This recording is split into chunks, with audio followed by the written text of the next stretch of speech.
to the Michaela camp out.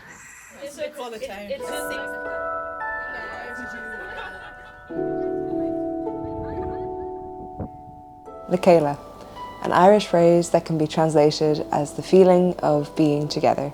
A weekend of hiking, swimming, cycling and talks, all underpinned with the simple goal of providing a space for women to meet, learn and share their outdoor experiences. Saoirse is one of the most badass women I know, and when she told me about her plans to make this weekend, I jumped at the chance to be involved. So on Friday, the 16th of August, I threw a bunch of gear into the back of my little Polly Pocket Jeep and headed off to the Beara Peninsula. It's always somewhat funny going to these kind of events. It almost feels like you're starting school again, hoping that you're going to find somebody to be friends with. 30 women, countless pairs of outdoor paraphernalia, bikes, tents, chats. We were good to go. Saturday was a 75-kilometre cycle or a 15k hike. I'll let you guess at which one I chose. But maybe someday I'll try the wheeled life. The hiking route linked up sections of the Bearaway cycling route and the Bearaway walking trail and really captured the essence of that area.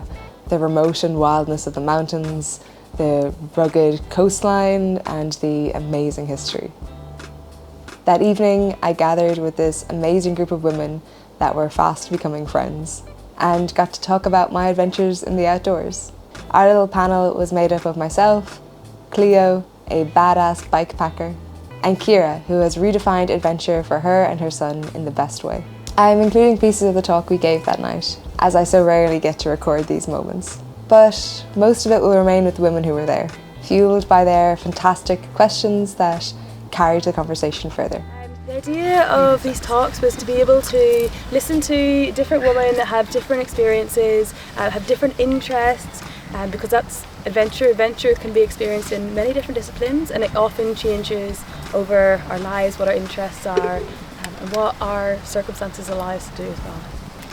I think for me, up until last year, I did all of my adventures like with my partner, and then last year was the first big solo project, and since then I've done a lot more solo stuff and kind of exploring that of like, I want to go climb this mountain, I'm just gonna go climb this mountain, which makes me sound like a big loner, but oh, we love a loner. Yeah, no, this was so much fun. Yeah, yeah, and that's been really like nice, kind of getting over that fear of like doing stuff on your own. Has been really, really wonderful. So it's funny because when I was a kid, I wasn't in the Scouts, so I wasn't outdoorsy, and I didn't play GAA, so I wasn't sporty. I was a wild child. Like, I was so outdoorsy, but I never knew it as that label. So we lived in different areas. I'd just be off in the mountains. Like, I'd be on my pony, finding forest tracks, doing whatever. So yeah, I was very outdoorsy, not knowing it until I went to college. And that's where I found all the outdoorsy people, and I was like, oh, this is amazing. Yeah, this is it. And then Carl, my boyfriend, and I, we then, the following summer, I think, flew to Spain to do the Camino. We did the Camino del Norte, but we got off the plane in Biarritz and started walking from the airport. We were just like, this is what you do, you just walk, right? Yeah. So we ended up walking about 1100k in 6 weeks. Wow. Yeah. Wow. Yeah, so we walked all across over to Finisterre. We did the whole coastline. Yeah, it was amazing, absolutely incredible. But like, that was us. We bought the good bags. We had 15k today must have been like a skip for yourself. Wait to hear what I did after. And so yeah, that really kickstarted it all. But the more trips that we did abroad, the more people were like, "Oh my God, you're Irish!" Like, here are my top 5 places in Ireland. Here is like where I'm going to go in Ireland next. Did you know my brother's uncle's dog is Irish? Like, the connections people had to Ireland was insane. Like, the more we travelled, the more people were like, Ireland is amazing. And we were kind of eventually like, okay, we need to find this ourselves. So while we were away somewhere, Carl came across a list of Ireland's national waymark trails, So these are all of Ireland's long distance trails. And most people know the Wicklow Way or the Kerry Way, Beara Way, if you're on today. But there's actually 42 trails going through every county bar Wexford. Wexford, they had one, it was a coastal trail and they fell into the sea. So yeah, we set out and we were the first people to walk all 42 trails. What? The first people in the whole of Ireland to do it? To do all 42, yeah. It was over 4,000 k. Yeah, somewhere between 4 and 5. Back then we didn't know about like GPS watches. I'd actually ask for I would ask for a statue. So I'd be like, Could you tell us just a quick bit about Tough Souls and how that started, like what that project is? So I guess when we decided we were going to walk all these trails, we were then like Googling them trying to find information, and there'd be like a web page and have a couple of bullet points at the top. It would be like, oh yeah, the Duhallow Way, 50k, 2 days. And then you'd scroll down to the like kind of longer blurb description and you get halfway through it and it's like this 87 5-day trail and you're like, is it 87k or is it 50k? Like, what am I going off of here? So we decided to try and document our experience of walking them all so that other people could also get outside. Because once we actually started doing it, we were like, yeah, Ireland's actually amazing and more Irish people need to experience it. did you do this while juggling a job? No. Did she do this while juggling the job? No, we quit our jobs like Can't come out too much. no, we like quit the jobs, gave back the apartment, like we literally walked from our front door and walked to the Royal Canal, which is a National Waymark Trail, and started walking from there. Oh wow. Literally like the keys back in the post box. Oh my That god. took you a couple of years? Yeah, so I was Sorry. yes. So we'd hoped to do it in 6 months, which would have been ambitious to do. Well, 4,000k in 6 months is actually doable, but not. Did 4,000? Yeah. So we didn't do 4,000k in 6 months. That was the original goal. I've done 15k. So we got 6 months through. We had almost 20 trails done, and about 2,000k done, and I broke my foot on a lovely sandy beach. Like very undramatic. Again, twice? How many times have you broken your foot? Yeah. No, I've broken my feet so many times. But it was kind of good timing in a way. Like we were going to run out of money eventually, so it turned into the summer of 2017, summer 2018, and summer of 2019 were the 3 summers of the project. And then each winter we'd go back and we'd work and save up to then go off for the next one. So yeah. Good morning from, is it day 2 or 3 of the camp out? It has been so much fun. I really loved being part of the talk last night because Cleo and Kira are such cool people and have done adventures in such different ways. Like, it's really cool. And everyone is so supportive here and so nice and so excited for adventure. It's the dream. So we're walking down to the beach for a chill morning swim. There's the potential of a sauna. I'm not going to jinx it by saying there will be. I am so toasty right now in the dry road. Jumping in the sea is going to be amazing. We might go for another chill walk today.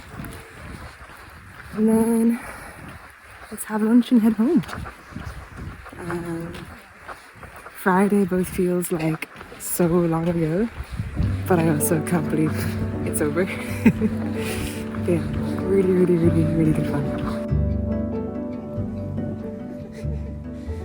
Today, the group all stayed together, walking one of the most gorgeous coastal trails that Beara has to offer. The conversations wandered as much as the trail, sharing favourite books, existential questions, and the joy of making things with 2 hands.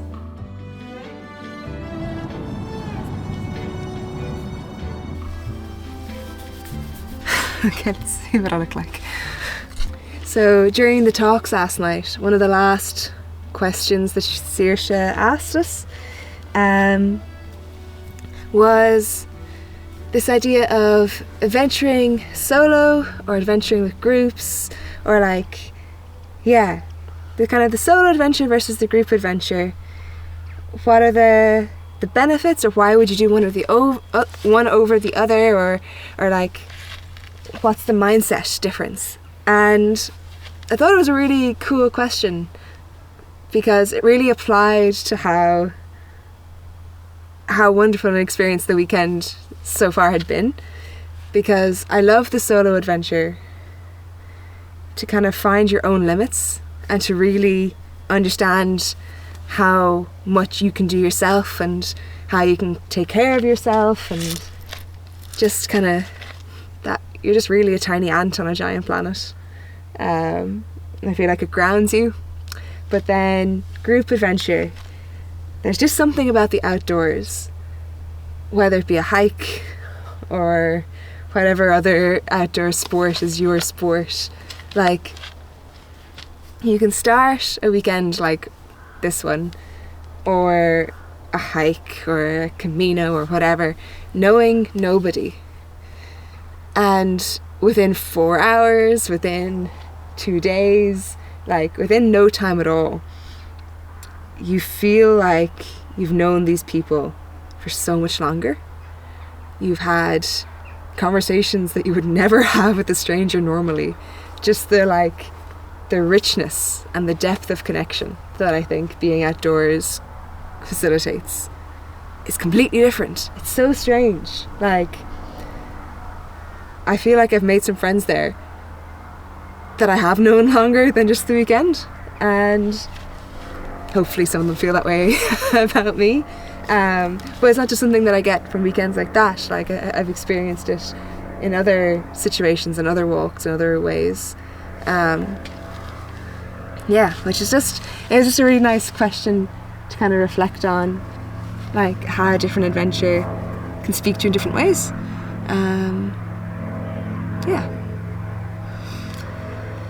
So yeah, what a weekend. Like, oh, we're playing. So yeah, what a cool weekend. Like, that was unbelievable. I loved it so much. Thank you to all the other incredible people I met. Like, you're all fantastic. Thank you to Saoirse for organising it. Thank you to Cleo and Kira for being the other panellists, talkers, speakers, and for everyone just making it so nice and welcoming and wholesome.